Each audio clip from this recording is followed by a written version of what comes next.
So just out having a look at some winter wheat, which is, we've got some winter wheat and a very small area of winter beans in the ground at the moment, and then we've got quite a lot of spring crops. We've got spring wheat, spring linseed and spring oats to plant, sort of probably towards the end of March when we'll plant those when it warms up.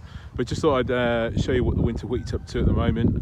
Let's get down here and have a look. We've got the dogs out with us this morning, so you can see it's quite small still. Penny. It sort of goes into almost a bit of hibernation this time of year. It needs a process. Winter wheat needs a thing called vernalisation to make it go from vegetative growth, so putting out leaves, to reproductive growth, which is putting out an ear, which we can harvest.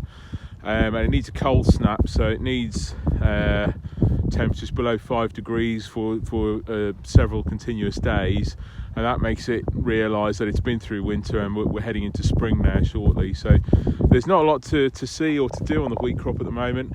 The next job for me will be to put a little bit of fertiliser on here, probably end of next month, end of February, as soon as I can dry up a bit. You can see it's still quite wet.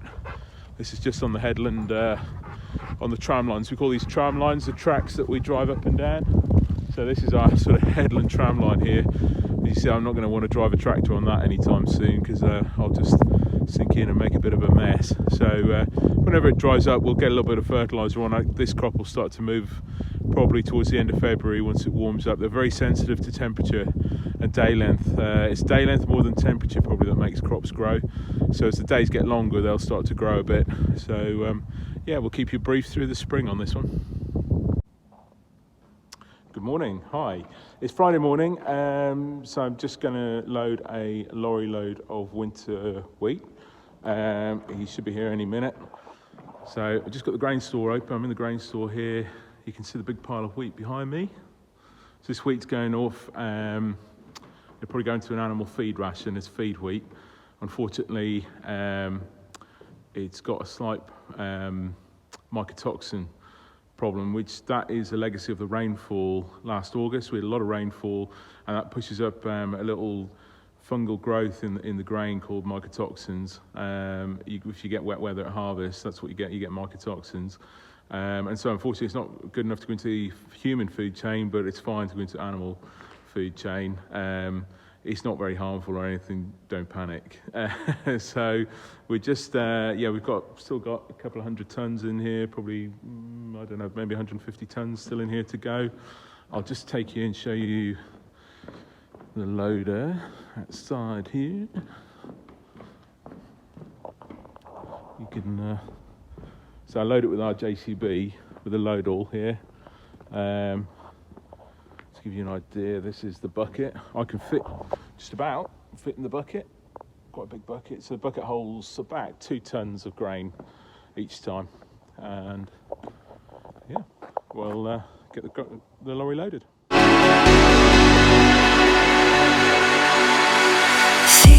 Feeling the past moving in, letting a new day begin. Hold to the time that you know. You don't have. So just to show you what I mean when I say I'm cleaning ditches, you can see we've got an outlet here. This was all bunged up, it was all covered over, there was no water running down it. So I've been down with the digger, which is just up there at the moment, and I've come down along trying to get in and around these trees. You can see how overgrown it is down here, and I've sort of cleaned out that little bit from that tree there. I've cleaned this sort of stretch here.